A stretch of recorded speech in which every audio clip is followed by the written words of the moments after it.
Punjabi radio ਦੀ ਵਾਸਤੇ ਸੁਣ ਰਹੇ ਸਾਰੇ ਸਰੋਤਿਆਂ ਨੂੰ ਬਲਵਿੰਦਰ ਕੌਰ ਵੱਲੋਂ ਪਿਆਰ ਭਰੀ ਸਤਿ ਸ੍ਰੀ ਅਕਾਲ। ਤੁਸੀਂ ਸਰੋਤਿਓ ਪ੍ਰੋਗਰਾਮ ਖਬਰ ਤੇ ਨਜ਼ਰ ਪ੍ਰੋਗਰਾਮ ਦੇ ਵਿੱਚ ਅੱਜ ਸਾਡੇ ਨਾਲ ਹੋਣਗੇ ਸੁਸ਼ੀਲ ਦੋਸਾਂਝ ਤੇ ਕੁਝ ਕੁ ਖਬਰਾਂ ਤੇ ਆਪਣੀ ਸਮੀਖਿਆ ਕਰਨਗੇ ਕਿ ਕੀ ਕੁਝ ਉੱਥੇ ਹੋ ਰਿਹਾ ਹੈ ਤੇ ਕੀ ਕੁਝ ਚੱਲ ਰਿਹਾ ਤੇ ਕੀ ਕੁਝ ਚੱਲਣ ਵਾਲਾ ਹੈ। ਉਹਨਾਂ ਦੇ ਨਾਲ ਆਪਾਂ ਗੱਲਬਾਤ ਕਰਾਂਗੇ। ਗੱਲਬਾਤ ਕਰਨ ਤੋਂ ਪਹਿਲਾਂ ਧੰਨਵਾਦ ਕਰਨਾ ਚਾਹੁੰਦੇ ਸਾਡੇ ਸਪਾਂਸਰਸ ਜਿਨ੍ਹਾਂ ਨੇ ਇਸ ਪ੍ਰੋਗਰਾਮ ਨੂੰ ਸਪਾਂਸਰ ਕੀਤਾ, ਆਪ ਸਭ ਤੱਕ ਪਹੁੰਚਾਇਆ ਜੀ।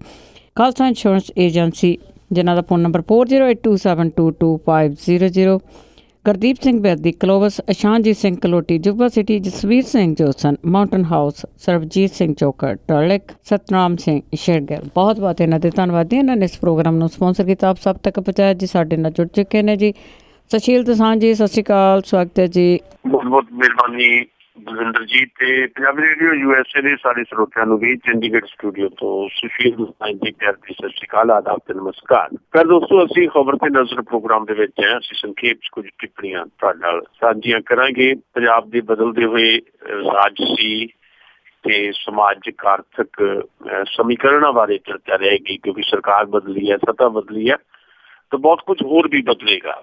ਕਿੰਨੀ ਕੁ ਸਿਆਸੀ ਤਬਦੀਲੀ ਆਉਂਦੀ ਹੈ ਇਹ ਵੱਖਰੀਆਂ ਗੱਲਾਂ, ਪਰ ਫਿਲਹਾਲ ਸਰਕਾਰ ਨੇ ਕੱਲ ਸਹੁੰ ਚੁੱਕ ਲੈਣੀ ਹੈ ਪੰਜਾਬ ਦੇ ਨਵੇਂ ਮੁੱਖ ਮੰਤਰੀ ਦੇ ਤੌਰ ਤੇ ਕੈਪਟਨ ਅਮਰਿੰਦਰ ਸਿੰਘ ਨੇ। ਸੋ ਇੱਥੋਂ ਹੀ ਚਰਚਾ ਸ਼ੁਰੂ ਕਰਾਂਗੇ, ਕੁਝ ਹੋਰ ਗੱਲਾਂ ਵੀ ਤੁਹਾਡੇ ਨਾਲ ਸਾਂਝੀਆਂ ਕਰਾਂਗੇ। ਗੱਲਬਾਤ ਦਾ ਸਿਲਸਿਲਾ ਸ਼ੁਰੂ ਕਰਨਗੇ ਬਲਵਿੰਦਰ ਜੀ। ਤੇ ਜੀ ਸੁਸ਼ੀਲ ਜੀ, ਆਪਾਂ ਗੱਲ ਸ਼ੁਰੂ ਕਰਦੇ ਹਾਂ ਕਿ ਉੱਥੇ ਸਰਕਾਰ ਚੁਣੀ ਗਈ ਆ ਤੇ ਤੁਸੀਂ ਜਿਸ ਤਰ੍ਹਾਂ ਦੱਸਿਆ ਕਿ ਸਹੁੰ ਵੀ ਚੱਕੀ ਜਾਣੀ ਆ, ਕੈਬਨਿਟ ਵੀ ਬਣਨੇ ਆ ਤੇ ਉਹਦੇ ਵਿੱਚ ਨਵਜੋਤ ਸਿੱਧੂ ਵੀ ਆ ਤੇ ਮਨਪ੍ਰੀਤ ਬਾਦਲ ਵੀ ਆ, ਹੋਰ ਵੀ ਬੜੇ ਧਨੰਤਰ ਲੀਡਰ ਹੋਣਗੇ ਜਿਨ੍ਹਾਂ ਦੇ ਨਾਮ ਆ। ਤੇ ਇਹ ਜਿਹੜੀ ਕੈਬਨਿਟ ਆ ਕਿਸ ਤਰ੍ਹਾਂ ਦੀ ਬਣਾਈ ਜਾਊਗੀ ਤੇ ਕਿਹਦੇ ਜਿਹੜੇ ਆ ਉਹ ਭਾਗ ਖੁੱਲਣ ਵਾਲੇ ਆ ਇਸ ਦੇ ਵਿੱਚ? ਲਫ਼ਜ਼ ਹੈ ਨਾ ਵੀ ਕਿਹਦੇ ਭਾਗ ਖੁੱਲਣ ਵਾਲੇ ਆ, ਤਾਂ ਮੈਂ ਜੇ ਇੱਥੋਂ ਗੱਲ ਸ਼ੁਰੂ ਕਰਾਂ ਤਾਂ ਭਾਗ ਆ ਜਿਨ੍ਹਾਂ ਦਾ ਤੁਸੀਂ ਜ਼ਿਕਰ ਕੀਤਾ, ਚਾਹੇ ਉਹ ਮਨਪ੍ਰੀਤ ਬਾਦਲ ਹੋਣ, ਨਵਜੋਤ ਸਿੰਘ ਸਿੱਧੂ, ਜਾਂ ਜਿਹੜੇ ਲੋਕਾਂ ਨੇ ਮੰਤਰੀ ਜਿਹੜੇ ਹੋਰ ਲੈ ਜਾਣੇ ਆ, ਜਾਂ MLA ਵੀ ਜਿਹੜੇ ਚੁਣੇ ਗਏ, ਉਹਨਾਂ ਦੇ ਤਾਂ ਭਾਗ ਖੁੱਲ ਗਏ ਆ। ਪਰ ਜਿਹੜਾ ਆਮ ਬੰਦਾ ਹੈ ਪੰਜਾਬ ਦਾ, ਆਮ ਪੰਜਾਬੀ ਜਿਹਨੇ ਖੁਦ ਇਸ ਸਰਕਾਰ ਨੂੰ ਚੁਣਿਆ, ਉਹਦੇ ਭਾਗ ਖੁੱਲਣ ਵਾਲੇ ਨਹੀਂ ਹੈ ਇਸ ਨਵੀਂ ਸਰਕਾਰ ਦੇ ਹੁੰਦਿਆਂ ਸੁਣਦਿਆਂ ਵੀ। ਅਸੀਂ ਹੁਣੇ ਇਹਦੀ ਨੁਕਤਾਚੀਨੀ ਤਾਂ ਨਹੀਂ ਸ਼ੁਰੂ ਕਰ ਰਹੇ ਇਸ ਸਰਕਾਰ ਦੀ, ਕਿਉਂਕਿ ਹਾਲੇ ਇਸ ਸਰਕਾਰ ਨੇ ਸਹੁੰ ਚੁੱਕਣੀ ਹੈ। ਫਿਰ ਇਹਨਾਂ ਦੀਆਂ ਤਰਜੀਹਾਂ ਅਸੀਂ ਦੇਖਾਂਗੇ, ਫਿਰ ਅਸੀਂ ਦੇਖਾਂਗੇ ਕਿ ਜਿਹੜੇ ਚੋਣ ਮੈਨੀਫੈਸਟੋ ਦੇ ਵਿੱਚ ਇਹਨਾਂ ਨੇ ਵਾਅਦੇ ਦਾਅਵੇ ਕੀਤੇ ਸੀ ਉਸ ਪਾਸੇ ਵੱਲੋਂ ਕਿੰਨੇ ਕੁ ਵਾਧੇ ਹੈ। ਉਦੋਂ ਸ਼ਾਇਦ ਸਾਡਾ ਵਧੇਰੇ ਅਧਿਕਾਰ ਰਹੇਗਾ ਨੁਕਤਾਚੀਨੀ ਕਰਨ ਦਾ ਜਾਂ ਆਲੋਚਨਾ ਕਰਨ ਦਾ, ਉਦੋਂ ਅਸੀਂ ਬਹੁਤੀ ਗੱਲ ਕਰਾਂਗੇ। ਅੱਜ ਉਸ ਨਜ਼ਰੀਏ ਤੋਂ ਗੱਲ ਨਾ ਕਰਦਾ ਹੋਇਆ, ਟੀਮ ਕੈਪਟਨ ਜਿਹੜੀ ਬਣਨ ਜਾ ਰਹੀ ਹੈ, ਕੱਲ ਨੂੰ ਸਹੁੰ ਚੁੱਕਣੀ ਹੈ, ਉਹਦੇ ਚ ਕਿਹੜੇ ਲੋਕ ਹੋ ਸਕਦੇ ਹੈ ਜਿਹਦਾ ਜ਼ਿਕਰ ਤੁਸੀਂ ਭਾਗ ਕਿਹੜੇ ਖੁੱਲ੍ਹਣੇ ਦੇ ਹਵਾਲੇ ਨਾਲ ਕੀਤਾ ਹੈ। ਤਾਂ ਮੈਂ ਦੱਸਦਾ ਕਿ 8 ਤੋਂ ਲੈ ਕੇ 10 ਮੰਤਰੀ ਜਿਹੜੇ ਆ ਉਹ ਪਹੁੰਚ ਚੁੱਕ ਸਕਦੇ ਆ ਕੈਪਟਨ ਅਮਰਿੰਦਰ ਸਿੰਘ ਦੇ ਨਾਲ, ਤੇ ਉਹਨਾਂ ਦੇ ਮੰਤਰਾਲੇ ਬਾਅਦ ਵਿੱਚ ਵੰਡੇ ਜਾਣਗੇ।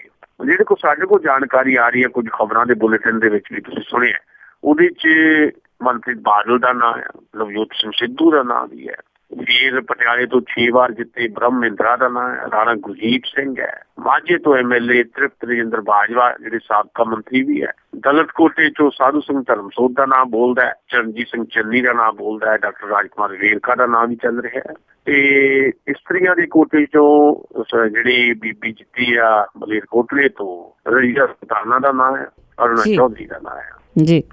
ਇਹਦੇ ਵਿੱਚੋਂ ਕਿਸੇ ਇੱਕ ਨੂੰ ਸਟੇਟ ਮਿਨਿਸਟਰ ਬਣਾਇਆ ਜਾਏਗਾ। ਦਲਿਤ ਜਿਹੜੇ ਲੀਡਰ ਲਏ ਜਾਣੇ ਆ ਜਿਨ੍ਹਾਂ ਦਾ ਜ਼ਿਕਰ ਮੈਂ ਕੀਤਾ, ਸਾਧੂ ਸਿੰਘ ਧਰਮਸੋਤ, ਚਰਨਜੀਤ ਸਿੰਘ ਚੰਨੀ ਵਗੈਰਾ, ਇਹਨਾਂ ਵਿੱਚੋਂ ਕਿਸੇ ਇੱਕ ਨੂੰ ਕੈਬਨਿਟ ਮਿਨਿਸਟਰ ਵੀ ਲਿਆ ਜਾ ਸਕਦਾ ਹੈ। ਸੋ ਓਵਰਆਲ ਇਹ ਨਾਂ ਬੋਲ ਰਹੇ ਨੇ। ਇਹਦੇ ਨਾਲ ਜੁੜੀਆਂ ਕੁਝ ਗੱਲਾਂ ਨੇ। ਨੰਬਰ 1 ਗੱਲ ਤਾਂ ਇਹਦੇ ਚ ਇਹ ਹੈ ਵੀ ਮਹਿਕਮੇ ਕਿਹਨੂੰ ਕਿਹੜੇ ਵੰਡੇ ਜਾਣਗੇ, ਇਹਦੀ ਤੇ ਚਰਚਾ ਭਾਵੇਂ ਨਾ ਕਰੀਏ। ਇੱਕ ਮਹਿਕਮਾ ਬੜਾ ਸਪਸ਼ਟ ਹੈ, ਜਿਹੜਾ ਬਠਿੰਡੇ ਦੀ ਚੋਣ ਰੈਲੀ ਦੇ ਵਿੱਚ ਹੀ ਅਨਾਊਂਸ ਕਰ ਦਿੱਤਾ ਸੀ ਕੈਪਟਨ ਅਮਰਿੰਦਰ ਸਿੰਘ ਨੇ, ਵੀ ਸਰਕਾਰ ਸਾਡੀ ਬਣਦੀ ਹੈ ਤੇ ਮਨਪ੍ਰੀਤ ਬਾਦਲ ਸਾਡੇ ਖਜ਼ਾਨਾ ਮੰਤਰੀ ਹੋਣਗੇ। ਮਨਪ੍ਰੀਤ ਬਾਦਲ ਉਹਨਾਂ ਦਾ ਆਪ ਦਾ ਸੋਕਾ 7-8 ਸਾਲ ਬਾਅਦ ਖਤਮ ਹੋਣਾ ਹੈ, ਕਿਉਂਕਿ ਤੁਹਾਨੂੰ ਪਤਾ ਹੈ ਕਿ ਜਦੋਂ ਬਾਦਲ ਸਰਕਾਰ ਚੱਲ ਰਹੀ ਸੀ ਪਹਿਲੇ ਕਹਿ ਲਓ ਵੀ 5 ਸਾਲ ਜਿਹੜੇ, ਉਹਦੇ ਤਾਂ 1 ਸਾਲ ਹੀ ਲੰਘੇ ਸੀ ਜਦੋਂ ਮਨਪ੍ਰੀਤ ਬਾਦਲ ਨੇ ਸਬਸਿਡੀਆਂ ਦੇ ਇਸ਼ੂ ਦੇ ਉੱਤੇ ਰਿਜ਼ਾਈਨ ਕਰ ਦਿੱਤਾ ਸੀ, ਕਿਸਾਨਾਂ ਨੂੰ ਸਬਸਿਡੀਆਂ ਨਾ ਦਿੱਤੀਆਂ ਜਾਣ ਤੇ ਸਗੋਂ ਕੁਝ ਹੋਰ ਇਸ ਢੰਗ ਦੇ ਨਾਲ ਡਿਜ਼ਾਈਨ ਕੀਤਾ ਜਾਏ ਕਿ ਕਿਸਾਨ ਆਪਣੇ ਪੈਰਾਂ ਸਿਰ ਹੋ ਸਕਣ। ਤੇ ਬਾਕੀ ਉਹਨਾਂ ਦੇ ਨਿੱਜੀ ਕਾਰਨ ਰਹੇ, ਪਰ ਉਹਨਾਂ ਨੇ ਬਹਾਨਾ ਇਹ ਬਣਾਇਆ ਸੀ। ਸੋ ਖਜ਼ਾਨਾ ਮੰਤਰੀ ਦੇ ਤੌਰ ਤੇ ਲਿਆ ਜਾਂਦਾ ਹੈ 7.5 ਸਾਲ ਬਾਅਦ ਫਿਰ ਤੋਂ, ਕਿਉਂਕਿ ਉਦੋਂ ਵੀ ਉਹ ਖਜ਼ਾਨਾ ਮੰਤਰੀ ਸੀ ਬਾਦਲ ਸਰਕਾਰ 'ਚ।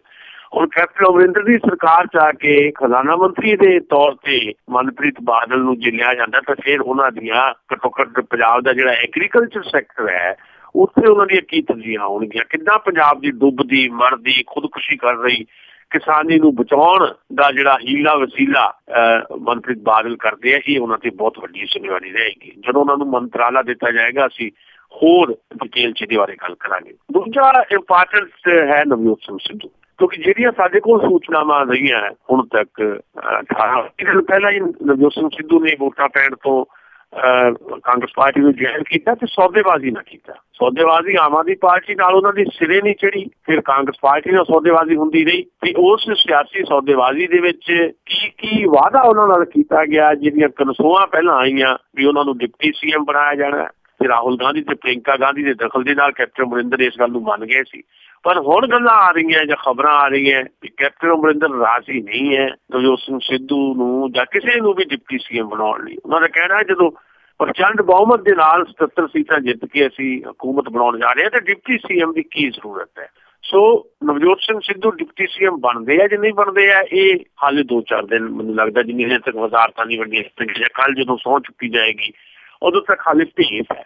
ਉਂਝ ਮੈਂ ਇਹ ਕਹਿਣਾ ਹੈ ਕਿ ਜੇ ਜਿੱਦਾਂ ਦੀ ਆ ਰਹੀ ਹੈ ਕਿ ਰਾਹੁਲ ਗਾਂਧੀ ਤੇ ਕੈਪਟਨ ਅਮਰਿੰਦਰ ਦੀ ਸੁਰ ਹੁਣ ਮਿਲ ਗਈ ਹੈ ਤਾਂ ਫਿਰ ਲਾਜ਼ਮੀ ਤੌਰ ਦੇ ਉੱਤੇ ਜੇ ਰਾਹੁਲ ਗਾਂਧੀ ਦੀ ਇੱਛਾ ਹੋਈ ਕਿ ਨਵਜੋਤ ਸਿੰਘ ਸਿੱਧੂ ਨਾਲ ਅਸੀਂ ਪ੍ਰੋਮਿਸ ਕੀਤਾ ਹੋਇਆ, ਪ੍ਰਿੰਕਾ ਗਾਂਧੀ ਨੇ ਪ੍ਰੋਮਿਸ ਕੀਤਾ, ਤਾਂ ਫਿਰ ਕੈਪਟਨ ਅਮਰਿੰਦਰ ਇਨਕਾਰ ਨਹੀਂ ਕਰ ਸਕਣਗੇ। ਸੋ ਹਾਲੇ ਪਰ ਭੇਤ ਹੈ, ਹਾਲੇ ਭੇਤ ਹੈ, ਕੁਝ ਕਿਹਾ ਨਹੀਂ ਜਾ ਸਕਦਾ ਕਿਉਂਕਿ ਆਸ਼ਾ ਕੁਮਾਰੀ ਨੇ ਵੀ ਇਹ ਗੱਲ ਕਹੀ ਹੈ ਜਿਹੜੀ ਇੰਚਾਰਜ ਹੈ ਪੰਜਾਬ ਕਾਂਗਰਸ ਦੇ ਮਾਮਲਿਆਂ ਦੀ ਵੀ ਕੈਪਟਨ ਅਮਰਿੰਦਰ ਜੋ ਚਾਹੁਣਗੇ ਉਹੀ ਹੋਏਗਾ। ਉਂਝ ਕੈਪਟਨ ਅਮਰਿੰਦਰ ਨੇ ਕਹਿ ਚੁੱਕਿਆ ਕਿ ਨਵਜੋਤ ਸਿੰਘ ਸਿੱਧੂ ਦੀ ਜ਼ਿੰਮੇਵਾਰੀ ਕੀ ਰਹੇਗੀ ਇਹਦਾ ਫੈਸਲਾ ਰਾਹੁਲ ਗਾਂਧੀ ਜਾਂ ਸੋਨੀਆ ਗਾਂਧੀ ਨੇ ਕਰਨਾ। ਸੋ ਹਾਲੇ ਨਵਜੋਤ ਸਿੱਧੂ ਬਾਰੇ ਭੇਤ ਹੈ। ਇੱਕ ਦੋ ਗੱਲਾਂ ਹੋਰ ਇਹਦੇ ਨਾਲ ਜੁੜੀਆਂ। ਨੰਬਰ 1 ਗੱਲ ਇਹਦੇ 'ਚ ਇਹ ਹੈ ਜਿਹੜੀਆਂ ਨਵੀਆਂ ਗੱਲਾਂ ਮੈਂ ਕਰਨੀਆਂ ਚਾਹੁੰਦਾ। ਨੰਬਰ 1 ਇਹ ਹੈ ਕਿ ਸਪੀਕਰ ਜਿਹੜਾ ਬੜਾ ਮਹੱਤਵਪੂਰਨ ਉਹਦਾ ਹੁੰਦਾ ਹੈ ਵਿਧਾਨ ਸਭਾ ਨੂੰ ਜਿਹਨਾਂ ਨੇ ਚਲਾਉਣਾ ਹੈ। ਸਾਡੀ ਜਾਣਕਾਰੀ ਦੇ ਮੁਤਾਬਕ ਸਪੀਕਰ ਦੀ ਦੌਰ ਦੇ ਵਿੱਚ ਰਾਣਾ KP ਸਿੰਘ ਦਾ ਨਾਂ ਸਭ ਤੋਂ ਅੱਗੇ ਚੱਲ ਰਿਹਾ ਹੈ। ਇੱਕ ਗੱਲ ਇਹ ਆ ਰਹੀ ਹੈ ਕਿ ਕੈਪਟਨ ਅਮਰਿੰਦਰ ਆਪਣੇ ਨਾਲ 3 ਪ੍ਰਿੰਸੀਪਲ ਸੈਕਟਰੀ ਲਾਉਣਗੇ ਜਿਹੜੇ ਕੰਮ ਐਤਕੀ ਵੰਡ ਕੇ ਚੱਲੇਗਾ। ਇੱਕ ਭੇਤ ਇਸ ਗੱਲ ਦਾ ਹੈ ਕਿ ਕੈਪਟਨ ਅਮਰਿੰਦਰ ਨੇ ਤਾਂ ਮੁੱਖ ਮੰਤਰੀ ਬਣਨਾ ਹੈ, ਫਿਰ ਪੰਜਾਬ ਕਾਂਗਰਸ ਦਾ ਪ੍ਰੈਜ਼ੀਡੈਂਟ ਕੌਣ ਹੋਵੇ ਕਿਉਂਕਿ ਇੱਕ ਬੰਦਾ ਇੱਕ ਅਹੁਦੇ ਦਾ ਇੱਕ ਫਾਰਮੂਲਾ ਕਾਂਗਰਸ ਪਾਰਟੀ 'ਚ ਲਾਗੂ ਹੈ। ਸੋ ਜੋ ਮੰਥਨ ਚੱਲ ਰਿਹਾ ਉਹਦੇ ਮੁਤਾਬਕ 3 ਨਾਂ ਚੱਲ ਰਹੇ ਨੇ ਜਿਹਨਾਂ ਚੋਂ ਕਿਸੇ ਇੱਕ ਨੂੰ ਪਾਰਟੀ ਦਾ ਪ੍ਰਧਾਨ ਬਣਾਇਆ ਜਾ ਸਕਦਾ ਹੈ। ਜਿਹੜੇ ਨਾਂ ਚੱਲ ਰਹੇ ਨੇ ਉਹਦੇ 'ਚ ਸੀਨੀਅਰ ਵਾਈਸ ਪ੍ਰੈਜ਼ੀਡੈਂਟ ਪਾਰਟੀ ਦੇ ਲਾਲ ਸਿੰਘ ਦਾ ਨਾਂ ਵੀ ਚੱਲ ਰਿਹਾ, ਬੀਬੀ ਭੱਠਰ ਦਾ ਨਾਂ ਵੀ ਚੱਲ ਰਿਹਾ ਜਿਹੜੀ ਆਪਣੀ ਸੀਟ ਹਾਰ ਗਏ, ਤੇ ਸੁਨੀਲ ਜਾਖੜ ਦਾ ਨਾਂ ਵੀ ਚੱਲ ਰਿਹਾ ਜਿਹੜੀ ਆਪਣੀ ਸੀਟ ਹਾਰ ਚੁੱਕੇ ਹੈ। ਹੁਣ ਲੱਗਦਾ ਇਹ ਹੈ ਕਿ ਜੇ ਮੁੱਖ ਮੰਤਰੀ ਜੱਟ ਸਿੱਖ ਹੋਣਗੇ ਕੈਪਟਨ ਅਮਰਿੰਦਰ ਸਿੰਘ ਤੇ ਫਿਰ ਸ਼ਾਇਦ ਜਿਹੜਾ ਪ੍ਰਧਾਨ ਹੈ ਪੰਜਾਬ ਕਾਂਗਰਸ ਦਾ ਉਹ ਸ਼ਾਇਦ ਹਿੰਦੂ ਕਮਿਊਨਿਟੀ ਚੋਂ ਲਿਆ ਜਾਏਗਾ ਤਾਂ ਸੁਨੀਲ ਜਾਖੜ ਦਾ ਨਾਂ ਜਿਹੜਾ ਆ ਉਹ ਜ਼ਿਆਦਾ ਮਜ਼ਬੂਤੀ ਨਾਲ ਅੱਗੇ ਵਧੇਗਾ। ਸੁਨੀਲ ਜਾਖੜ ਬਹੁਤ ਨੇੜੇ ਵੀ ਹੈ ਕੈਪਟਨ ਅਮਰਿੰਦਰ ਦੇ। ਬੀਬੀ ਭੱਠਰ ਨੂੰ ਖੁਦ ਕੈਪਟਨ ਅਮਰਿੰਦਰ ਨਹੀਂ ਚਾਹੁਣਗੇ ਕਿਉਂਕਿ ਪਹਿਲਾਂ ਹੀ ਬਹੁਤ ਵਾਰੀ ਦਿੱਕਤ ਆ ਚੁੱਕੀ ਹੈ ਜਦੋਂ ਪਾਰਟੀ ਧੜੇਬੰਦੀ ਹੁੰਦੀ ਹੈ ਤੇ ਵੱਖਰੇ ਵੱਖਰੇ ਕੈਂਪਾਂ ਦੇ ਸਾਰਾ ਕੁਝ ਉਹ ਵੰਡਿਆ ਜਾਂਦਾ ਤੇ ਬੀਬੀ ਭੱਠਲ ਕਰਕੇ ਕੈਪਟਨ ਅਮਰਿੰਦਰ ਕਾਫੀ ਮੁਸ਼ਕਲ ਦੌਰ ਵਿੱਚੋਂ ਵੀ ਗੁਜ਼ਰੇ ਹੈ। ਸੋ ਇਸ ਕਰਕੇ ਮੈਨੂੰ ਲੱਗਦਾ ਏਦਾਂ ਹੋ ਸਕਦਾ। ਬਾਕੀ ਭਵਿੱਖ ਦੇ ਗਰਭ ਦੇ ਵਿੱਚ ਹੈ। ਇੱਕ ਗੱਲ ਇਹ ਹੈ ਕਿ ਹੁਣ ਰਾਹੁਲ ਗਾਂਧੀ ਨਾਲ ਇੰਨੀ ਸਾਂਝ ਦਿਖਾਈ ਦੇ ਰਹੀ ਹੈ ਕੈਪਟਨ ਦੀ ਵੀ ਰਾਹੁਲ ਗਾਂਧੀ ਬਾਰੇ ਵੀ ਕਹਿ ਰਹੇ ਨੇ ਕੈਪਟਨ ਵੀ ਉਹਨਾਂ ਨੂੰ ਹੁਣ ਸਹੀ ਸਮਾਂ ਉਹਨਾਂ ਨੂੰ ਵੀ ਬੀਬੀ ਸੋਨੀਆ ਗਾਂਧੀ ਦੀ ਥਾਂ ਤੇ ਆਲ ਇੰਡੀਆ ਕਾਂਗਰਸ ਪਾਰਟੀ ਦਾ ਪ੍ਰੈਜ਼ੀਡੈਂਟ ਬਣਾਇਆ ਜਾਏ। ਸੋ ਇਹ ਕੁਝ ਸੂਚਨਾਵਾਂ ਸੀਗੀਆਂ ਇਸ ਕਿਸਮ ਦੀਆਂ ਜਿਹਦੇ ਤੇ ਮੈਂ ਆਪਣੇ ਹਿਸਾਬ ਦੇ ਨਾਲ ਤੁਹਾਡੇ ਨਾਲ ਗੱਲ ਸਾਂਝੀ ਕੀਤੀ ਹੈ। ਸ਼ਾਇਦ ਜੀ ਬੀਬੀ ਸੋਨੀਆ ਇਹਨਾਂ ਦੀ ਸਲਾਹ ਮੰਨ ਨਹੀਂ ਲਵੇ, ਸ਼ਾਇਦ ਕਿਤੇ ਨਾ ਕਿਤੇ ਕਹਿੰਦੇ ਭਈ ਮਿਲੇ ਜਾਵੇ ਪ੍ਰਧਾਨਗੀ। ਤੇ ਅੱਗੇ ਆਪਾਂ ਗੱਲ ਕਰਦੇ ਹਾਂ ਹੁਣ ਆਮ ਆਦਮੀ ਪਾਰਟੀ ਦੀ। ਆਮ ਆਦਮੀ ਪਾਰਟੀ ਨੇ ਵੀ ਆਪਣੇ ਲੀਡਰ ਜਿੰਨੇ ਜਿੱਤੇ ਹੋਏ ਆ ਉਹਨਾਂ ਦੇ ਵਿੱਚੋਂ ਚੁਣਨੇ ਆ। 3 ਨਾਂ ਅੱਗੇ ਆ ਰਹੇ ਆ ਜੀ, ਸੁਖਪਾਲ ਸਿੰਘ ਖਹਿਰਾ, HS ਫੂਲਕਾ ਸਾਹਿਬ ਤੇ ਕੰਵਰ ਸੰਧੂ ਹੋਰਾਂ ਦਾ, ਤੇ ਉਹਨਾਂ ਦੇ ਵਿੱਚੋਂ ਵੀ ਕਿਸੇ ਨਾ ਕਿਸੇ ਦਾ ਗੁਣਾ ਪੈਣ ਵਾਲਾ ਹੈ। ਆਮ ਆਦਮੀ ਪਾਰਟੀ ਦੀ ਜਿਹੜੀ ਕਾਰਗੁਜ਼ਾਰੀ ਰਹੀ ਹੈ ਇਹਦੇ ਤੇ ਜਿਸ ਦਿਨ ਇਲੈਕਸ਼ਨ ਹੋ ਰਹੀ ਸੀ ਉਸ ਦਿਨ ਆਪਣੀ ਗੱਲ ਨਹੀਂ ਹੋ ਸਕੀ। ਕਾਰਗੁਜ਼ਾਰੀ ਹੋ ਸਕਦਾ ਹੈ ਕਿ ਬਹੁਤ ਸਾਰੇ ਲੋਕ ਇਸ ਗੱਲ ਦੀ ਨੁਕਤਾਚੀਨੀ ਕਰ ਰਹੇ ਹੈ ਕਿ ਕਾਰਗੁਜ਼ਾਰੀ ਬੜੀ ਮਾੜੀ ਰਹੀ ਹੈ, ਪਰ ਮੈਂ ਫਿਰ ਵੀ ਸਮਝਦਾ ਹੈ ਕਿ ਕਾਰਗੁਜ਼ਾਰੀ ਆਮ ਆਦਮੀ ਪਾਰਟੀ ਦੀ ਕੋਈ ਬਹੁਤ ਜ਼ਿਆਦਾ ਮਾੜੀ ਨਹੀਂ ਰਹੀ। ਇਸ ਲਈ ਵਿਰੋਧੀ ਧਿਰ ਦੇ ਰੂਪ ਦੇ ਵਿੱਚ ਪਹਿਲੀ ਵਾਰ ਇੱਕ ਪਾਰਟੀ ਆਈ ਹੈ 3 ਸਾਲਾਂ ਤੇ ਇੱਕ ਵਿਰੋਧੀ ਧਿਰ ਦੀ ਭੂਮਿਕਾ 'ਚ ਆ ਜਾਣਾ, 20 ਵਿਧਾਇਕ ਜਿਤਾ ਲੈਣਾ ਕੋਈ ਛੋਟੀ ਪ੍ਰਾਪਤੀ ਨਹੀਂ ਹੈ। ਉਂਝ ਇਹ ਹੈ ਕਿ ਬਹੁਤ ਵੱਡੀ ਉਮੀਦ ਸੀ ਉਹਨਾਂ ਨੇ ਪਾਲੀ ਹੋਈ 100 ਸੀਟਾਂ ਦੀ ਜੇ ਉਹ ਨਹੀਂ ਪੂਰੀ ਹੋਈ ਤਾਂ ਉਹਦੇ ਵੱਖਰੇ ਵੱਖਰੇ ਕਾਰਨ ਹੈ। ਅੱਜ ਅਸੀਂ ਉਹਨਾਂ ਕਾਰਨਾਂ ਵੱਲ ਨਹੀਂ ਜਾ ਰਹੇ, ਕਿਉਂਕਿ ਮੈਂ ਬਹੁਤ ਸਾਰੀਆਂ ਗੱਲਾਂ ਚੋਣਾਂ ਤੋਂ ਪਹਿਲਾਂ ਹੀ ਆਮ ਆਦਮੀ ਪਾਰਟੀ ਦੇ ਰਾਜਸੀ ਕਿਰਦਾਰ ਜਾਂ ਉਹਦੇ ਵਿਹਾਰ ਬਾਰੇ ਆਪਣੇ ਢੰਗ ਨਾਲ ਕਰ ਚੁੱਕਾ। ਮੈਂ ਉਹਨਾਂ ਗੱਲਾਂ ਦੁਹਰਾਉਂਦਾ ਨਹੀਂ ਉਹਨਾਂ ਗੱਲਾਂ ਨੂੰ, ਪਰ ਇਹ ਫਿਰ ਵੀ ਮੈਂ ਸਮਝਦਾ ਕਿ ਆਮ ਆਦਮੀ ਪਾਰਟੀ ਦੇ ਕੋਲ ਇੱਕ ਜ਼ਿੰਮੇਵਾਰੀ ਆਈ ਹੈ ਤੇ ਉਸ ਜ਼ਿੰਮੇਵਾਰੀ ਨੂੰ ਆਮ ਆਦਮੀ ਪਾਰਟੀ ਜੇ ਨਿਭਾਵੇ, ਜਿਹੜੀ ਗੱਲ ਅਸੀਂ ਅੱਜ ਤੋਂ 2 ਹਫ਼ਤੇ ਪਹਿਲਾਂ ਕੀਤੀ ਸੀ ਵੀ ਜੇ ਸਰਕਾਰ ਬਣ ਜਾਂਦੀ ਆਮ ਆਦਮੀ ਪਾਰਟੀ ਤਾਂ ਉਹਨੂੰ ਕੀ ਕਰਨਾ ਚਾਹੀਦਾ, ਜੇ ਸਰਕਾਰ 'ਚ ਨਹੀਂ ਆਉਂਦੀ ਵਿਰੋਧੀ ਧਿਰ ਦੇ ਰੂਪ 'ਚ ਆਉਂਦੀ ਹੈ ਤਾਂ ਉਹਦੀਆਂ ਕੀ ਜ਼ਿੰਮੇਵਾਰੀ ਹੈ, ਉਹ ਵੀ ਗੱਲਾਂ ਮੈਂ ਦੁਹਰਾਉਂਦਾ ਨਹੀਂ। ਪਰ ਮੈਂ ਇਹ ਗੱਲ ਕਹਿਣਾ ਚਾਹੁੰਦਾ ਕਿ ਜੇ ਐਡੀ ਵੱਡੀ ਜ਼ਿੰਮੇਵਾਰੀ ਹੈ ਤਾਂ ਉਹਨੂੰ ਪੰਜਾਬੀਆਂ ਦੀਆਂ ਉਮੀਦਾਂ ਦੇ ਮੁਤਾਬਕ ਕੰਮ ਕਰਨਾ ਚਾਹੀਦਾ ਹੈ। ਇੱਕੋ ਸੂਤਰ 'ਚ ਮੈਂ ਕਹਿਣਾ ਵੀ ਜਿਹੜਾ ਮੈਂ ਗੱਲ ਕਹੀ ਸੀ ਵੀ ਪਾਰਲੀਮਾਨੀ ਸਟਰਗਲ ਤੇ ਐਕਸਟਰਾ ਪਾਰਲੀਮਾਨੀ ਸਟਰਗਲ, ਇਹ ਦੋਨੋਂ ਬਰਾਬਰ ਚਲਾਉਣੇ ਪੈਣਗੇ। ਵਿਧਾਨ ਸਭਾ ਦੇ ਵਿੱਚ ਵੀ ਲੜਨਾ ਪਏਗਾ ਤੇ ਵਿਰੋਧੀ ਧਿਰ ਦੇ ਰੂਪ ਦੇ ਵਿੱਚ ਸੜਕਾਂ ਤੇ ਵੀ ਲੋਕਾਂ ਦੀ ਬਾਂਹ ਫੜਨੀ ਹੋਏਗੀ, ਕਿਸਾਨਾਂ ਦੀ ਬਾਂਹ ਫੜਨੀ ਪਏਗੀ, ਬੇਰੁਜ਼ਗਾਰ ਨੌਜਵਾਨ ਦੀ ਬਾਂਹ ਫੜਨੀ ਪਏਗੀ, ਮੁਲਾਜ਼ਮਾਂ ਦੀ ਬਾਂਹ ਫੜਨੀ ਪਏਗੀ, ਜਿਹੜੇ ਬੱਚੇ ਸਾਡੇ ਪੜ੍ਹਨ ਵਾਲੇ ਆ ਉਹਨਾਂ ਦੀ ਬਾਂਹ ਫੜਨੀ ਪਏਗੀ। ਇਹ ਬਰਾਬਰ ਲੜਾਈ ਲੜਨੀ ਪਏਗੀ। ਇੱਕ ਜ਼ਿੰਮੇਵਾਰ ਵਿਰੋਧੀ ਧਿਰ ਦੀ ਭੂਮਿਕਾ ਜੀ ਉਹਨਾਂ ਨੇ ਨਿਭਾਉਣੀ ਹੈ ਤੇ ਇੱਕ ਸਿਹਤਮੰਦ ਪਰੰਪਰਾ ਸ਼ੁਰੂ ਕਰਨੀ ਪੰਜਾਬ ਦੇ ਵਿੱਚ ਤੇ ਆਪਣੇ ਆਪ ਨੂੰ ਵੀ ਪਾਰਟੀ ਨੇ ਜੇ ਵਿਸਥਾਰਿਤ ਕਰਨਾ ਤੇ ਅਗਲੇ 5 ਸਾਲਾਂ ਬਾਅਦ ਬਰਾਬਰ ਦੀ ਧਿਰ ਬਣ ਕੇ ਫੇਰ ਲੜਨਾ ਹੈ ਤੇ ਇਹ ਚੀਜ਼ਾਂ ਚਾਹੀਦੀਆਂ।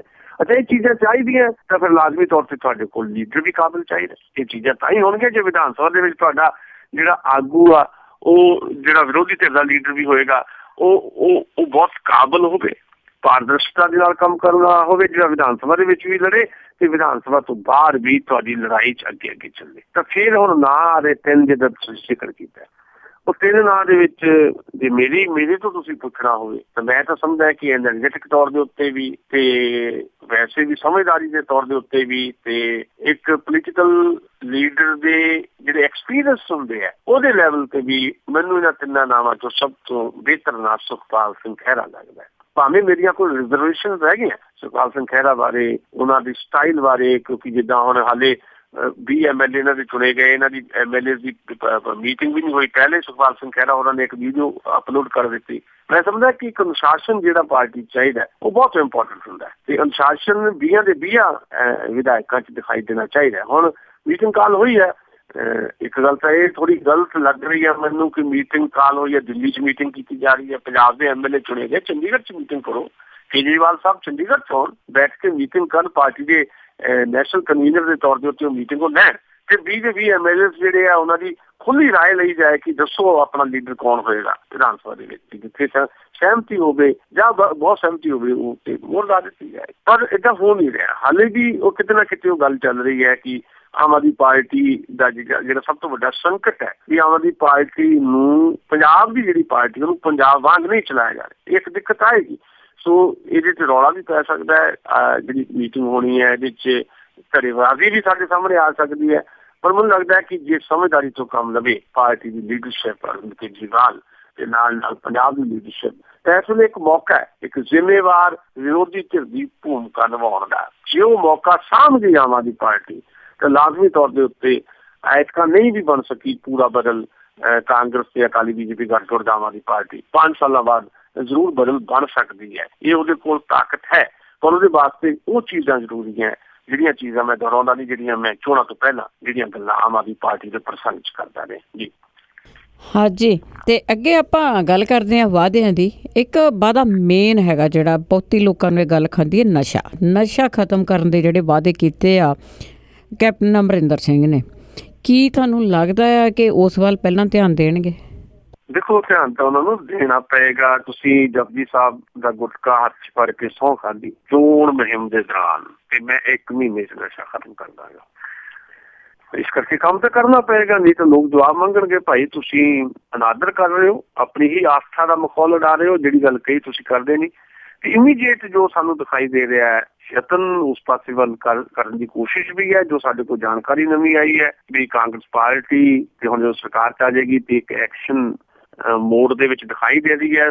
ਪੰਜਾਬ ਦੇ ਵਿੱਚ ਡਰੱਗ ਦੇ ਖਿਲਾਫ ਜਿਹੜੀ ਇੱਕ ਕੰਪੇਨ ਚੱਲਣੀ ਹੈ ਤੇ ਕੈਪਟਨ ਨੇ ਵੀ ਜਿੱਤਣ ਤੋਂ ਬਾਅਦ ਇਹ ਗੱਲ ਕਹੀ ਹੈ ਕਿ ਜਿਹੜਾ ਮੈਂ ਵਾਅਦਾ ਕੀਤਾ ਸੀ ਪੂਰਾ ਕਰਾਂਗਾ। ਉਹ ਸਾਡੇ ਕੋਲ ਜਾਣਕਾਰੀਆਂ ਦੇ ਮੁਤਾਬਕ ਜਿਹੜੇ ਜਿੰਨੇ ਵੀ MLA ਆ ਜਾਂ ਜਿਹੜੇ ਹਾਰ ਵੀ ਗਏ MLA ਵੱਖ-ਵੱਖ ਹਲਕਿਆਂ ਦੇ ਵਿੱਚ 17 ਦੇ 117 ਹਲਕਿਆਂ ਦੇ ਜਿਹੜੇ MLA ਹੈ ਉਹਨਾਂ ਨੂੰ ਇਹ ਡਾਇਰੈਕਸ਼ਨ ਦਿੱਤੀ ਹੈ ਵੀ ਤੁਸੀਂ ਆਪੋ ਆਪਣੇ ਹਲਕਿਆਂ ਦੇ ਵਿੱਚ ਪਤਾ ਕਰੋ ਵੀ ਕਿਹੜੇ ਲੋਕ ਜਿਹੜੇ ਸਮਗਲਰ ਹੈ, ਕਿੱਥੋਂ ਡਰੱਗ ਆਉਂਦੀ ਹੈ, ਕਿਵੇਂ ਸਪਲਾਈ ਹੁੰਦੀ ਹੈ, ਤਾਂ ਜੋ ਉਹਨਾਂ ਤੇ ਐਕਸ਼ਨ ਲਿਆ ਜਾਵੇ। ਦੂਜਾ ਇਹ ਕਹਿਤਾ ਵੀ ਤੁਸੀਂ ਆਪੋ ਆਪਣੇ ਇਲਾਕੇ ਦੇ ਜਿਹੜੇ ਪੁਲਿਸ ਥਾਣੇ ਉਹਨਾਂ ਦੇ ਇੰਚਾਰਜਾਂ ਨੂੰ ਵੀ ਮਿਲੋ ਤੇ SSP ਜੇ ਕੱਲ ਨੂੰ ਪਤਾ ਲੱਗਦਾ ਹੈ ਕਿ ਫਲਾਣੇ ਜ਼ਿਲ੍ਹੇ ਦੇ ਵਿੱਚ ਡਰੱਗ ਦਾ ਕਾਰੋਬਾਰ ਵੱਡੇ ਪੱਧਰ ਤੇ ਚੱਲ ਰਿਹਾ ਹੈ ਤੇ ਸਰਕਾਰ ਆਉਣ ਦੇ ਬਾਵਜੂਦ ਵੀ ਚੱਲ ਰਿਹਾ, ਤਾਂ ਫਿਰ ਉੱਥੋਂ ਦਾ SSP ਜ਼ਿੰਮੇਵਾਰੀ ਦੇ ਲਈ ਹੋਏਗਾ।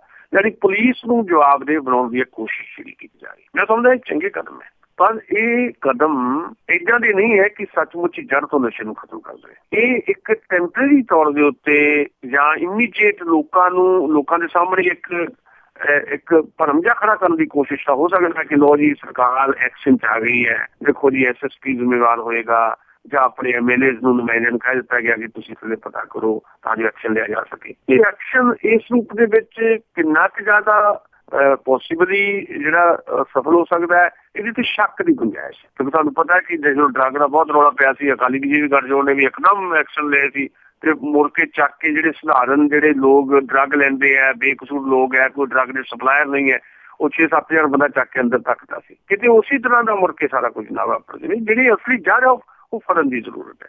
ਦੂਜੀ ਗੱਲ, ਡਰੱਗ ਖਤਮ ਕਰਨਾ ਜਿਹੜਾ ਹੈ ਨਾ ਜੀ, ਜੇ ਤੁਸੀਂ ਐਕਸ਼ਨ ਦੇ ਵਿੱਚ ਆਉਣਾ ਚਾਹੁੰਦੇ ਹੋ ਤੇ ਸੱਚਮੁੱਚ ਇੱਕ ਵਿਗਿਆਨਕ ਵਿਧੀ ਨਾਲ ਇਹ ਕੰਮ ਕਰਨਾ ਚਾਹੁੰਦੇ ਹੋ ਤਾਂ ਤੁਹਾਨੂੰ ਇਹ ਦਾਅਵੇ ਨਹੀਂ ਕਰਨੇ ਚਾਹੀਦੇ ਅਸੀਂ 4 ਹਫ਼ਤਿਆਂ 'ਚ ਸਾਰਾ ਕੁਝ ਕਰ ਦਾਂਗੇ। ਸਧਾਰਨ ਤੋਂ ਸਧਾਰਨ ਵੀ ਜਿਹੜਾ ਡਰੱਗ ਜਿਹੜਾ ਐਡਿਕਟ ਹੈ ਬੰਦਾ, ਉਹਨੂੰ ਵੀ ਆਪਣੇ ਸਰੀਰ ਦੇ ਵਿੱਚੋਂ ਮੁਕੰਮਲ ਤੌਰ ਦੇ ਉੱਤੇ ਡਰੱਗ ਖਤਮ ਕਰਨ ਵਾਸਤੇ 6 ਮਹੀਨੇ ਦੇ ਇਲਾਜ ਦੀ ਜ਼ਰੂਰਤ ਹੈ। 6 ਮਹੀਨੇ ਉਹਨੂੰ ਵੀ ਜ਼ਰੂਰਤ ਹੈ ਤੇ ਕਿਵੇਂ ਉਹ ਸਾਰਾ ਕੁਝ 1 ਮਹੀਨੇ 'ਚ ਹੋ ਸਕਦਾ? ਜਿਹਦੇ ਧੱਕੇ ਨਾਲ ਕਿਸੇ ਨੂੰ ਛੁਡਾਉਂਦੇ ਬੰਦਾ ਤਾਂ ਕਮਲਾ ਹੋ ਜਾਂਦਾ। ਮੇਰੇ ਕੋਲ ਤਾਂ ਬਹੁਤ ਸਾਰੀ ਐਗਜ਼ਾਮਪਲਸ ਹੈਗੀਆਂ ਵੀ ਜੇ ਤੁਸੀਂ ਕਿਸੇ ਨਾਲ ਬਹੁਤ ਧੱਕਾ ਕਰਦੇ ਹੋ ਡਰੱਗ ਨੂੰ, ਉਹਨੂੰ ਕਹਿੰਦੇ ਵੀ ਤੁਸੀਂ ਆਪਣੀ ਆਦਤ ਤੋਂ ਛੱਡ ਦਿਓ ਤੇ ਅਚਾਨਕ ਤੁਸੀਂ ਉਹਦਾ ਜਿਹੜੀ ਡਰੱਗ ਬੰਦ ਕਰ ਦਿੰਦੇ ਹੋ ਤੇ ਬੰਦਾ ਮਰਨ ਤੱਕ ਚਲ ਜਾਂਦਾ ਹੈ। ਅਸਲ 'ਚ ਇੱਕ ਮਰਜ਼ ਹੈ ਇਹਨੂੰ ਇੱਕ ਡਾਕਟਰੀ ਲਹਿਜ਼ੇ ਦੇ ਵਿੱਚ ਜਾਂ ਵਿਗਿਆਨਕ ਲਹਿਜ਼ੇ ਦੇ ਵਿੱਚ ਲੈਣਾ ਚਾਹੀਦਾ। ਮੈਡੀਕਲੀ ਇਹਨੂੰ ਸਾਰੀ ਗੱਲ ਨੂੰ ਟਰੀਟ ਕਰਨਾ ਚਾਹੀਦਾ। ਜਿਹੜੇ ਲੋਕ ਐਡਿਕਟਡ ਹੈਗੇ ਆ ਉਹਨਾਂ ਨੂੰ ਸਹੀ ਤਰੀਕੇ ਦੇ ਨਾਲ ਸਰਕਾਰੀ ਪੱਧਰ ਦੇ ਉੱਤੇ ਪੂਰੀ ਮਦਦ ਮੁਹੱਈਆ ਕਰਕੇ ਕਿ ਸੈਂਟਰ ਜਿਹੜੇ ਬਣਾ ਕੇ ਵੱਖ-ਵੱਖ ਜ਼ਿਲ੍ਹਿਆਂ ਜਾਂ ਬਲਾਕ ਲੈਵਲ ਦੇ ਉੱਤੇ ਤੁਹਾਨੂੰ ਉਹ ਸਾਰੀ ਚੀਜ਼ ਨੂੰ ਜਿਹੜਾ ਮੈਨੇਜ ਕਰਨਾ ਪਏਗਾ। ਉਹਦਾ ਸਾਰਾ ਖਰਚਾ ਗੌਰਮੈਂਟ ਨੂੰ ਉਠਾ ਕੇ ਤੇ ਲੋਕਾਂ ਦੇ ਵਿੱਚੋਂ ਨਸ਼ੇ ਦੇ ਖਿਲਾਫ ਇੱਕ ਜਾਗਰੂਕਤਾ ਦੀ ਮੁਹਿੰਮ ਵੀ ਤੇ ਜਿਹੜੇ ਲੋਕ ਡਰੱਗ ਐਕਟਿਵ ਹੈ ਉਹਨਾਂ ਨੂੰ ਇਲਾਜ ਦੇ ਤੌਰ ਦੇ ਉੱਤੇ ਲੈਣਾ ਪਏਗਾ, ਤਾਂ ਵੀ 6 ਮਹੀਨੇ ਲੱਗਦੇ ਆ। ਅਗਲੀ ਗੱਲ ਹੈ ਕਿ ਇਹ ਤਾਂ ਹੋ ਗਏ ਮਰੀਜ਼ ਜਿਨ੍ਹਾਂ ਨੂੰ ਤੁਸੀਂ ਠੀਕ ਕਰਨਾ, ਜਿਹਦੀ ਹਾਲੇ ਕੋਈ ਪਲਾਨਿੰਗ ਨਹੀਂ ਹੈ ਸਰਕਾਰ ਦੇ ਕੋਲ। ਔਰ ਅਗਲੀ ਗੱਲ ਹੈ ਕਿ ਇਹਨਾਂ ਤੱਕ ਪਹੁੰਚਦਾ ਡਰੱਗ ਕਿੱਦਾਂ, ਪਹੁੰਚਾਉਂਦੇ ਕੌਣ ਹੈ? ਉਹ ਕੋਈ ਸਧਾਰਨ ਸਮਗਲਰ ਥੋੜ੍ਹਾ ਹੈ ਜਿਹੜਾ ਪਿੰਡ ਦਾ ਕੋਈ ਸਮਗਲਰ ਹੈ ਜਾਂ ਜਿਹਨਾਂ ਬਾਰੇ ਕਿਹਾ ਗਿਆ ਕਿ MLAs ਨੂੰ ਕਿਹਾ ਕਿ ਤੁਸੀਂ ਆਪੋ ਆਪਣੇ ਇਲਾਕੇ 'ਚ ਦੇਖੋ, ਜਾਂ ਥੋੜ੍ਹਾ ਬਹੁਤ ਸਰਦਾ ਪੁੱਜਦਾ ਜਿਹੜਾ ਚੌਧਰੀ ਟਾਈਪ ਬੰਦਾ ਹੈ ਉਹ ਡਰੱਗ ਸਪਲਾਇਰ ਹੈ। ਇਹ ਤਾਂ ਸਪਲਾਇਰ ਨੇ, ਇੱਕ ਲੱਗ ਜੂਗਾ ਦੂਜਾ ਲੱਗ ਜੂਗਾ। ਸਵਾਲ ਤਾਂ ਹੈ ਕਿ ਵੱਡੇ ਜਿਹੜੇ ਮਗਰਮੱਛ ਹੈ ਉਹਨਾਂ ਤੇ ਟੱਕ ਕਿੱਦਾਂ ਮਾਰਨਾ?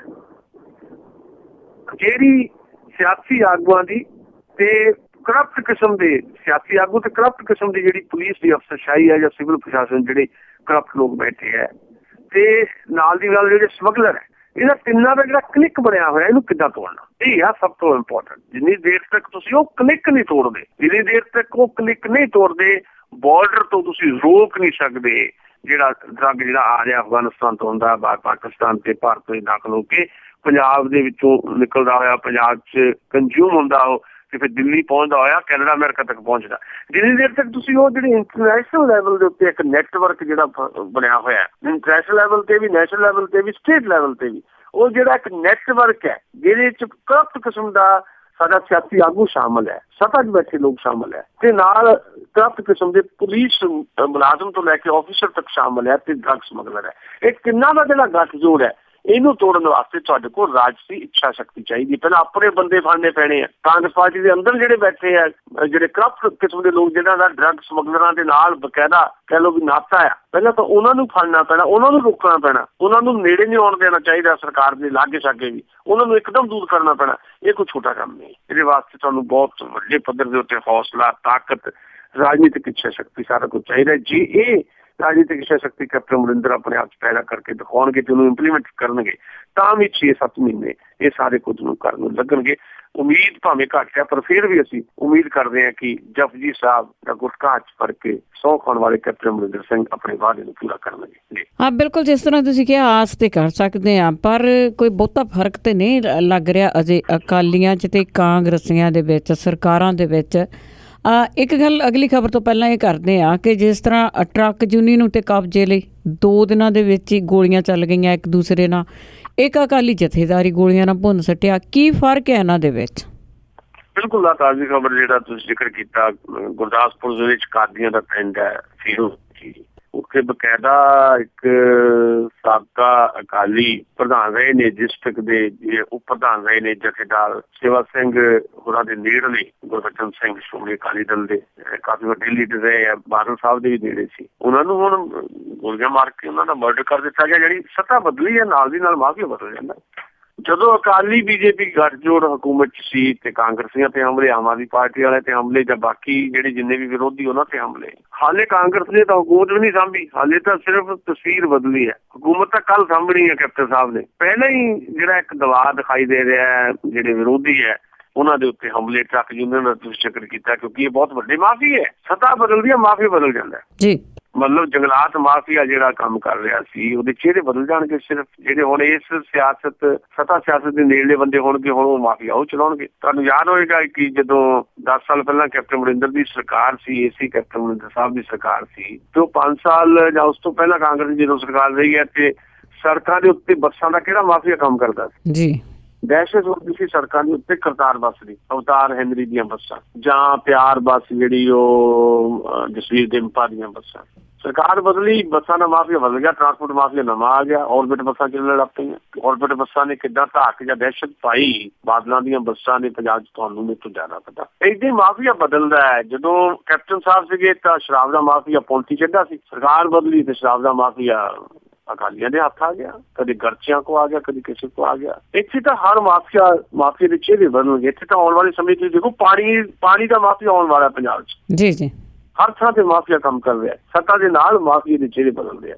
ਸੋ ਇਸ ਗੱਲ ਨੂੰ ਧਿਆਨ 'ਚ ਰੱਖਣ ਦੀ ਜ਼ਰੂਰਤ ਹੈ। ਇਸ ਸਰਕਾਰ ਦੀ ਸਭ ਤੋਂ ਵੱਡੀ ਜ਼ਿੰਮੇਵਾਰੀ ਇਹ ਹੈ ਕਿ ਪੰਜਾਬ ਦਾ ਅਮਨ ਕਾਨੂੰਨ ਭੰਗ ਨਾ ਹੋਣ ਦਿੱਤਾ ਜਾਏ, ਤੇ ਘੱਟੋ ਘੱਟ ਜੋ 10 ਸਾਲ ਹੁੰਦਾ ਰਿਹਾ ਉਹੀ ਆ ਕੇ ਜੇ ਕਾਂਗਰਸ ਪਾਰਟੀ ਦੇ ਲੋਕਾਂ ਨੇ ਕਰਨਾ ਤਾਂ ਫਿਰ ਪੰਜਾਬ ਦਾ ਕਿੰਨਾ ਕੁ ਭਵਿੱਖ ਸੁਰੱਖਿਅਤ ਹੈ ਇਹ ਸਮਝ ਲੈਣਾ ਚਾਹੀਦਾ। ਤੇ ਅੱਗੇ ਗੱਲ ਕਰਦੇ ਆ, ਤੁਸੀਂ ਕਿਹਾ ਕਿ ਜ਼ਿੰਮੇਵਾਰੀ ਆ, ਅਗਲੀ ਜ਼ਿੰਮੇਵਾਰੀ ਜਿਹੜੇ ਏਅਰਪੋਰਟ ਆ, ਤੇ ਕੋਰਟ ਨੇ ਇਹ ਪੁੱਛਿਆ ਆ ਕਿ ਇਸ 'ਤੇ ਐਕਸ਼ਨ ਲਿਆ ਜਾਵੇ ਕਿ ਜਿਹੜੇ 2 ਇੱਥੇ ਏਅਰਪੋਰਟ ਆ, ਇੱਕ ਅੰਮ੍ਰਿਤਸਰ ਸਾਹਿਬ ਤੇ ਇੱਕ ਦੂਸਰਾ ਹੈਗਾ ਚੰਡੀਗੜ੍ਹ ਵਿੱਚ, ਪਰ ਇੱਥੇ ਫਲਾਈਟਾਂ ਨਹੀਂ ਜਾਂਦੀਆਂ, ਬਹੁਤ ਘੱਟ ਫਲਾਈਟਾਂ ਜਾਂਦੀਆਂ, ਤੇ ਉਸ ਦੇ ਵਿੱਚ ਉਹਨਾਂ ਨੇ ਕਿਹਾ ਆ ਕਿ ਇਸ ਦੀ ਵਰਤੋਂ ਨਹੀਂ ਹੁੰਦੀ ਤੇ ਖੋਲ੍ਹੇ ਕਿਉਂ ਆ?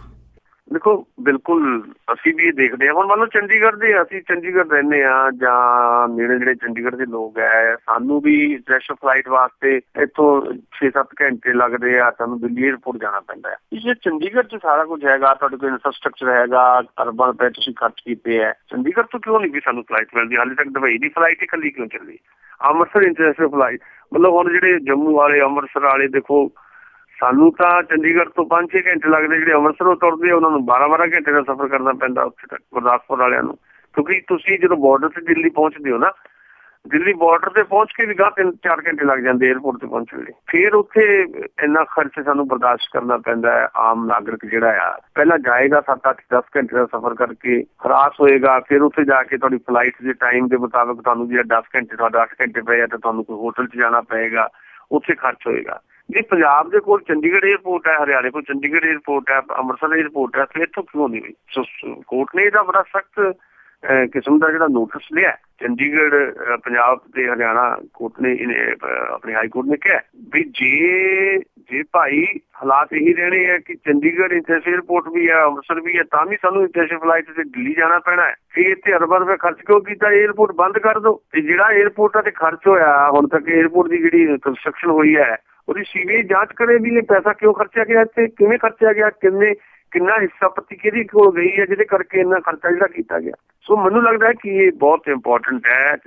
10,000 ਕਰੋੜ ਰੁਪਏ ਤੋਂ ਜ਼ਿਆਦਾ ਜਿਹੜੀ ਉੱਥੋਂ ਦੀ ਕੰਪਨੀ ਹੈ ਦਿੱਲੀ ਏਅਰਪੋਰਟ ਨੂੰ ਜਿਹੜਾ ਦੇਖਦੀ ਉਹ ਕਮਾ ਰਹੀ ਹੈ ਸਾਲਾਨਾ 10,000 ਕਰੋੜ ਰੁਪਏ ਤੋਂ ਜ਼ਿਆਦਾ ਇਹ ਕਮਾਈ ਹੈ। ਤੇ ਏਅਰ ਇੰਡੀਆ ਨੇ ਵੀ ਇਹਦੇ ਖਿਲਾਫ ਬਕਾਇਦਾ ਇੱਕ ਪਟੀਸ਼ਨ ਪਾਈ ਹੋਈ ਹੈ, ਇੱਕ ਜਨਤਕ ਪਟੀਸ਼ਨ ਵੀ ਇੱਥੇ ਪਈ ਹੈ। ਸੋ ਅਲਟੀਮੇਟਲੀ ਇਹ ਲੋੜ ਹੈ, ਗੱਲ ਉੱਠਣ ਵਾਲੀ ਹੈ ਤੇ ਉਠਾਉਣੀ ਚਾਹੀਦੀ ਹੈ। ਖਾਸ ਤੌਰ ਤੇ ਪੰਜਾਬ ਦੀਆਂ ਤੇ ਹਰਿਆਣੇ ਦੀਆਂ ਪੋਲੀਟੀਕਲ ਪਾਰਟੀਆਂ ਨੂੰ ਵੀ ਇਹ ਗੱਲ ਉਠਾਉਣੀ ਚਾਹੀਦੀ ਹੈ ਵੀ ਜੇ ਚੰਡੀਗੜ੍ਹ ਦੇ ਵਿੱਚ ਸਾਡੇ ਕੋਲ ਏਅਰਪੋਰਟ ਹੈ ਫਿਰ ਵੀ ਸਾਨੂੰ ਕਿਉਂ ਖੱਜਲ ਖੁਆਰ ਕੀਤਾ ਜਾ ਰਿਹਾ। ਇਹਦਾ ਕਾਰਨ ਕੀ ਹੈ? ਕਾਰਨ ਅਸਲ ਚ ਇਹੀ ਹੈ ਕਿ ਇੱਕ ਤਾਂ ਕੰਪਨੀ ਜਿਹੜੀ ਹੈ ਉੱਥੇ ਉਹਦੇ ਲਾਲਚ ਦੇਖੇ ਜਾ ਰਹੇ ਆ, ਉਹਦਾ ਮੁਨਾਫਾ ਦੇਖਿਆ ਜਾ ਰਿਹਾ। ਦੂਜਾ ਉਸ ਏਅਰਪੋਰਟ ਦੇ ਆਲੇ ਦੁਆਲੇ ਇੰਟਰਨੈਸ਼ਨਲ ਏਅਰਪੋਰਟ ਦੇ ਆਲੇ ਦੁਆਲੇ ਜਿਹੜੇ ਵੱਡੇ ਲੋਕ ਹੈ ਜਿਨ੍ਹਾਂ ਨੇ ਬਹੁਤ ਸਾਰੇ ਉਹਨਾਂ ਦੇ ਕਾਰੋਬਾਰ ਹੈ, ਹੋਟਲ ਵਗੈਰਾ ਹੈਗੇ ਆ, ਉਹਨਾਂ ਨੂੰ ਲਾਭ ਪਹੁੰਚਾਉਣ ਵਾਸਤੇ ਸਾਰੀ ਖੇਡ ਜਿਹੜੀ ਖੇਡੀ ਜਾਂਦੀ ਹੈ। ਸੋ 10,000 15,000 ਕਰੋੜ ਰੁਪਏ ਦਾ ਸਾਲਾਨਾ ਜਿਹੜਾ ਕਾਰੋਬਾਰ ਹੈ ਜਿਹਦੇ ਚ ਵੱਡੇ ਲੋਕ ਸ਼ਾਮਲ ਹੈ, ਉਹਨਾਂ ਨੂੰ ਖੁਸ਼ ਕਰਨ ਵਾਸਤੇ ਸਾਰਾ ਕੁਝ ਛਿੱਕੇ ਟੰਗਿਆ ਗਿਆ। ਇਹਨੂੰ ਬਦਲਣ ਦੀ ਜ਼ਰੂਰਤ ਹੈ ਜੀ।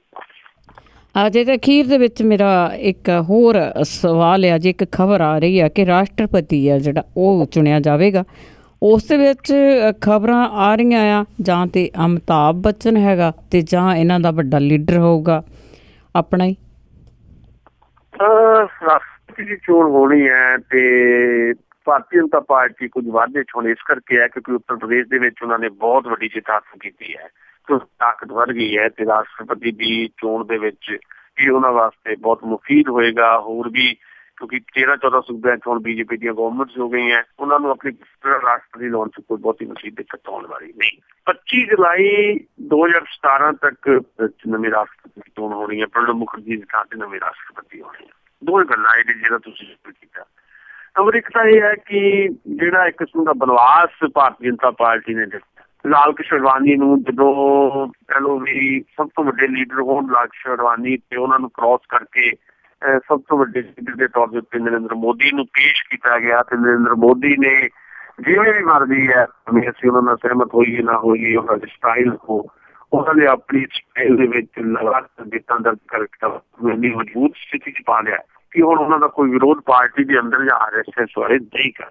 ਸੋ ਜੇ ਤਾਂ ਨਰਿੰਦਰ ਮੋਦੀ ਚਾਹੁੰਗੇ ਕਿ ਅਡਵਾਨੀ ਰਾਸ਼ਟਰਪਤੀ ਬਣਨ ਤੇ ਜਿਹੜਾ ਉਹਨਾਂ ਨੇ ਸੰਕੇਤ ਦਿੱਤਾ ਇੱਕ ਮੀਟਿੰਗ ਦੇ ਵਿੱਚ, ਉਹਨਾਂ ਨੇ ਆਪ ਹੀ ਏਦਾਂ ਦਾ ਸੰਕੇਤ ਦਿੱਤਾ ਜਿਹੜੀਆਂ ਖਬਰਾਂ ਦੇ ਬੁਲੇਟਿਨ ਚ ਵੀ ਤੁਸੀਂ ਇਹਦਾ ਨਹੀਂ ਤਾਂ ਪੋਸੀਬਿਲਿਟੀ ਹੈ ਕਿ ਅਡਵਾਨੀ ਸਾਹਿਬ ਦੇ ਉੱਤੇ ਮੋਹਰ ਲੱਗ ਜਾਏ। ਪਰ ਇਹਦੇ ਵਿੱਚ ਵੀ ਇੱਕ ਗੱਲ ਹੋਰ ਚੱਲ ਰਹੀ ਹੈ ਕਿਉਂਕਿ ਜਿਹੜੇ ਮੋਦੀ ਸਾਹਿਬ ਹੈ ਨਾ ਜੀ, ਉਹ ਉਹਨਾਂ ਦਾ ਸਟਾਈਲ ਏਦਾਂ ਦਾ ਹੈ ਕਿ ਉਹ ਕੁਝ ਵੀ ਆਪਣੀ ਮਹਿਮਾ ਕਰਾਉਣ ਵਾਸਤੇ ਕਰ ਸਕਦੇ ਆ। ਇਸ ਵੇਲੇ ਜਿਹੜੇ ਅਮਿਤਾਭ ਬੱਚਨ ਹੈ ਗੁਜਰਾਤ ਸੈਰ ਸਪਾਟਾ ਕੰਮ ਕਰਦੇ ਆ ਤੇ ਉਹਨਾਂ ਦੀ ਨੇੜਤਾ ਬਣੀ ਹੈ ਨਰਿੰਦਰ ਮੋਦੀ ਨਾਲ। ਨਰਿੰਦਰ ਮੋਦੀ ਹਲਕੀ ਕਿਸਮ ਦੀ ਸ਼ੋਹਰਤ ਲੈਣ ਵਾਸਤੇ ਇਹ ਕਦਮ ਵੀ ਪੁੱਟ ਸਕਦੇ ਆ। ਅਮਿਤਾਭ ਬੱਚਨ ਜਿਹੜੇ ਕਹਿ ਲਓ ਵੀ ਜਵਾਹਰ ਲਾਲ ਨਹਿਰੂ ਦੇ ਲਾਏ ਹੋਏ ਵਿਹੜੇ ਦੇ ਵਿੱਚ ਜਿਹੜੇ ਜੰਮੇ ਜਾਂ ਜਵਾਨ, ਉਹ ਤੁਹਾਨੂੰ ਪਤਾ ਹੈ ਕਿ ਉਹਨਾਂ ਦੇ ਜਵਾਹਰ ਨਹਿਰੂ ਦੀ ਦੋਸਤੀ ਰਹੀ ਹੈ ਹੰਸਰਾਜ ਬੱਚਨ ਦੇ ਨਾਲ ਤੇ ਇੰਦਰਾ ਗਾਂਧੀ ਪਰਿਵਾਰ ਦੇ ਬਹੁਤ ਨੇੜੇ ਰਹੇ ਅਮਿਤਾਭ ਬੱਚਨ। MP ਵੀ ਬਣੇ ਕਾਂਗਰਸ ਵੱਲੋਂ। ਸੋ ਜਵਾਹਰ ਲਾਲ ਨਹਿਰੂ ਦੇ ਵਿਹੜੇ ਚ ਉੱਗਿਆ ਹੋਇਆ ਅਮਿਤਾਭ ਬੱਚਨ ਨਾਂ ਦਾ ਜਿਹੜਾ ਇਹ ਫੁੱਲ ਹੈ, ਉਹ ਜਾ ਕੇ ਨਰਿੰਦਰ ਮੋਦੀ ਦੀ ਜੈਕਟ ਚ ਲੱਗੇਗਾ, ਦਿਖਾਈ ਏਦਾਂ ਦੇ ਰਿਹਾ ਤੇ ਉਹ ਸਿਰਫ ਦੁਨੀਆ ਭਰ ਚ ਆਪਣੀ ਹਲਕੀ ਕਿਸਮ ਦੀ ਸ਼ੋਹਰਤ ਬਣਾਉਣ ਵਾਸਤੇ ਵੀ ਨਰਿੰਦਰ ਮੋਦੀ ਏਦਾਂ ਕਰ ਸਕਦੇ ਆ। ਪਰ ਜੇ RSS ਦੀ ਥੋੜੀ ਚੱਲਦੀ ਹੋਈ, ਇਹਦੀ ਸੰਭਾਵਨਾ ਹੁਣ ਘੱਟ ਗਈ ਹੈ ਕਿਉਂਕਿ ਨਰਿੰਦਰ ਮੋਦੀ ਇੱਕ ਤਾਕਤ ਬਣ ਕੇ ਉੱਭਰਿਆ, ਪਾਰਟੀ ਤੇ ਵੀ ਭਾਰੂ ਉਹ ਫਾਇਦੇ ਹੋ ਗਿਆ। ਜਦੋਂ ਕੋਈ ਬੰਦਾ ਪਾਰਟੀ ਤੋਂ ਵੱਡਾ ਹੋ ਜਾਏ ਤੇ ਫਿਰ ਉਹਦੇ ਫਾਇਦੇ ਬੜੇ ਹੋ ਲੈਂਦਾ, ਫਿਰ ਉਹਦੇ ਨੁਕਸਾਨ ਪਾਰਟੀ ਨੂੰ ਹੁੰਦੇ। ਜੇ ਤਾਂ ਪਾਰਟੀ ਦਾ ਵੱਡਾ ਕੱਦ ਜਿਹੜਾ ਬਣਾ ਲਿਆ ਨਰਿੰਦਰ ਮੋਦੀ ਨੇ ਤੇ ਉਹਦੇ ਮੁਤਾਬਕ ਆਪਣੀ ਮਰਜ਼ੀ ਕਰਨੀ ਚਾਹੀ ਤਾਂ ਫਿਰ ਠੀਕ ਹੈ, ਅਮਿਤਾਭ ਬੱਚਨ ਭਾਰਤ ਦੇ ਰਾਸ਼ਟਰਪਤੀ ਹੋਣਗੇ। ਜੇ ਥੋੜਾ ਸੰਜਮ ਤੋਂ ਕੰਮ ਲਿਆ ਤੇ ਪਾਰਟੀ ਨੂੰ ਨਾਲ ਰੱਖਿਆ, RSS ਨਾਲ ਰੱਖਿਆ, ਫਿਰ ਅਗਲੇ ਰਾਸ਼ਟਰਪਤੀ ਲਾਲ ਕ੍ਰਿਸ਼ਨ ਅਡਵਾਨੀ ਵੀ ਹੋ ਸਕਦੀ ਹੈ। ਜੀ ਬਹੁਤ ਬਹੁਤ ਤੁਹਾਡਾ ਧੰਨਵਾਦ ਜੀ, ਤੁਸੀਂ ਸਾਡੇ ਨਾਲ ਜੁੜੇ ਤਾਂ ਕੁਝ ਕੁ ਖਬਰਾਂ ਦੀ ਸਮੀਖਿਆ ਕੀਤੀ। ਬਹੁਤ ਮਿਹਰਬਾਨੀ ਜੀ, ਸ਼ੁਕਰੀਆ ਜੀ। ਬਹੁਤ ਬਹੁਤ ਧੰਨਵਾਦ ਜੀ। ਇਸ ਦੇ ਇਹ ਸਰੋਤੇ ਸਨ ਸੁਸ਼ੀਲ ਦਸਾਂਝ ਜੋ ਸਾਡੇ ਨਾਲ ਜੁੜਦੇ ਨੇ ਅੱਜ ਦੇ ਦਿਨ ਤੇ ਦੱਸਦੇ ਨੇ ਕਿ ਉੱਥੇ ਕੀ ਕੁਝ ਹੋਣ ਵਾਲਾ ਹੈ ਤੇ ਕੀ ਕੁਝ ਹੋਇਆ। ਤੇ ਹੁਣ ਇਸੇ ਦੇ ਨਾਲ ਅੱਜ ਦਾ ਬੁਲਟਨ ਇੱਥੇ ਹੀ ਸਮਾਪਤ ਹੈ। ਅਗਲੇ ਬੁਲਟਨ ਤੱਕ ਬਲਵਿੰਦਰ ਕੌਰ ਵੱਲੋਂ ਆਪ ਸਭ ਨੂੰ ਹੀ ਪਿਆਰ ਭਰੀ ਸਤਿ ਸ੍ਰੀ ਅਕਾਲ।